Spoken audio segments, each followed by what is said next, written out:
ensure God power. Get everything you ever wanted and live the life of your dreams. The Master's Course. Copyright 2010 by Richard Lee McKim Jr. All rights reserved. Let the quest for knowing begin.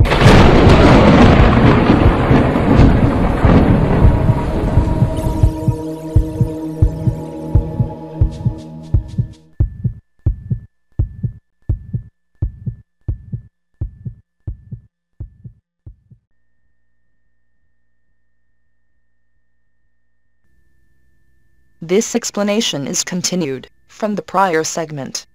For best results, watch the prior segment, number 8, first. Okay, now, as amazing as that is, the important point here is that for everybody else in the room, they could see his daughter. They could not see through her. They could see her standing there. They could see the hypnotist with the watch up against her back. From their viewpoint, their reality was, she is there. From his viewpoint, his reality is, she is not there.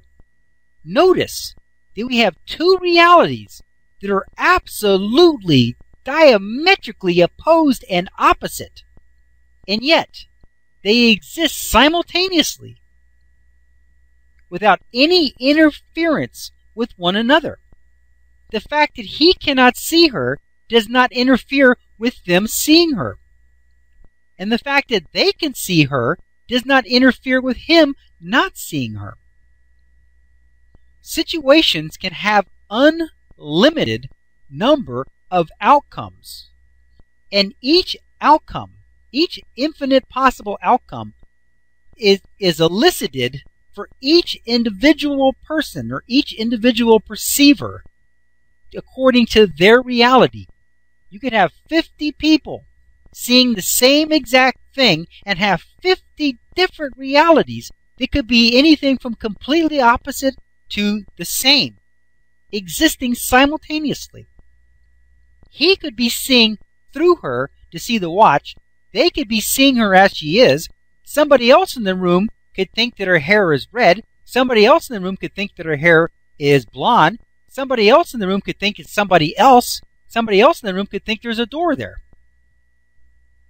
And they all could be perceiving and experiencing their own reality simultaneously without ever interfering in someone else's reality. That's how amazing. That is how amazing our realities are. So you can create any kind of reality you want, and it will not affect anyone else. Now, this is the thing about it. You can have any kind of amazing reality that you want to. And it doesn't matter whether anyone else believes in it or not. They don't have to. Their disbelief in what you're doing, the fact that the other people in the audience that were there that night, the fact that they could see her and they could very well say, I don't believe that she's invisible. It doesn't matter that they don't believe it. The fact that they don't believe it is demonstrated and exhibited by the fact that they can see the girl. They can see the daughter. That is evidence of their disbelief. But their disbelief cannot stop you from having your reality that you believe in.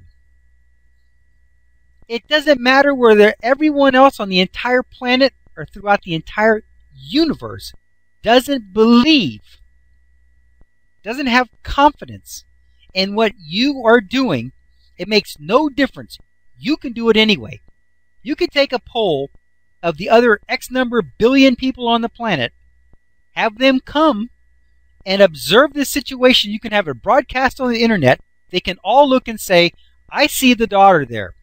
And they can, every single one of them can say, I don't believe that she's invisible. Every single billions of people can say they don't believe it. But the fact is, it makes no difference what they believe or what they don't believe. For Tom, his reality is she's invisible. So don't ever worry about what somebody else thinks about your ideas, your concepts, your plans, because they are a function and a creation of your reality. And if you just for a moment entertain the ideas that they're postulating about that your idea won't work, then maybe it won't, but it won't be because they didn't believe it. It'll be because you considered their disbelief as you thought about their reasons, as you thought about the fact that they didn't believe it. You lost confidence yourself. If Tom, for any moment, although he was hypnotized, so it's not likely that he would have come out of it, but if it was a situation where at any moment he lost confidence in what he was doing, lost faith in his own reality, lost belief in what he was doing, he would have seen her. So you see, when somebody's doing something, whatever it may be, if they have confidence in it, if they have belief in it, if their meanings are that they can do it, then as long as they always have confidence, as long as that stays true, they can do anything despite what anyone else has to say. So you see, it doesn't matter what anyone else has got to say. As long as you have confidence in what you're doing, you will see the evidence. You will elicit the reality. Okay, let's see what else it says here. What does this example show and what does it mean? Michael goes on to give his explanation of how it was done, but I have my own. Michael thinks that Tom was able to read the mind of the hypnotist and get the information in that way, since the hypnotist himself would know what the inscription read. However, I feel that there are several reasons that this explanation is incorrect. First, the hypnotist's instructions were to read the inscription, not read my mind. Second, Tom didn't appear to be thinking internally about what was in the hypnotist's head, but instead was making an effort to use his eyes to see the watch. He leaned forward and squinted as if to get a better look. Those are the actions of someone physically viewing an object. This would be no different than the person who reads with fingertips, placing their fingertips over what they want to see to get a better look. It is clear to me that he actually read the watch. The way it happened was this. First, you have the meaning of the reading. For Tom, that was using his eyes to see the object. For the fingertip reader, the meaning would have been using their fingertips to see the object. Second, you had the meaning that his daughter was invisible. That not only meant that he couldn't see her, but also that he could see right through her. That is the meaning of being invisible. To be clear, he didn't just say that he couldn't see her. He said that she was invisible, which carries every property of invisibility. Third, there was the meaning of the inscription that was on the watch. Remember that everything already has a meaning, which are all the individual meanings that are combined to make the whole meaning. One of the meanings of this watch was the words that were written on it. That was the meaning of the inscription that he was asked to read. So, he followed the instructions exactly, despite the fact that his physical reality was bypassed in the process. He read with his eyes the watch inscription directly because there was nothing in the way to prevent it. The entire action was completed at the energy level, where all the relevant meanings were accounted for and the proper result was given. It was as simple as a mathematical equation. Tom's eyes, seeing device, plus zero interference, invisible daughter, plus object to be seen, words on watch, equals Tom knowing what the words are and reciting them out loud. This is an amazing example of the power of hypnosis.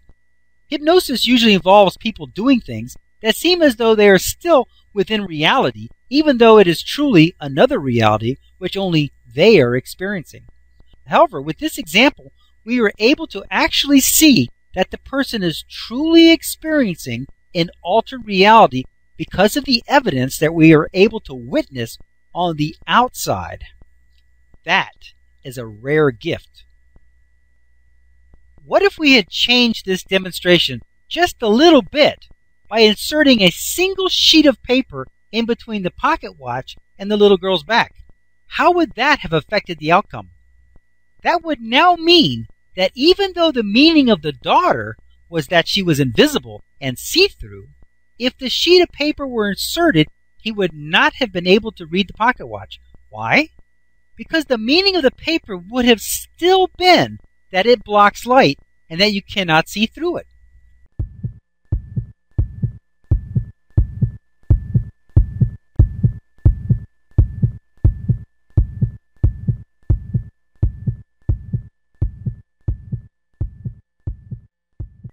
To continue, go to How to Use Your God Power, chapter number 12, segment number 10. Let your quest for knowing continue.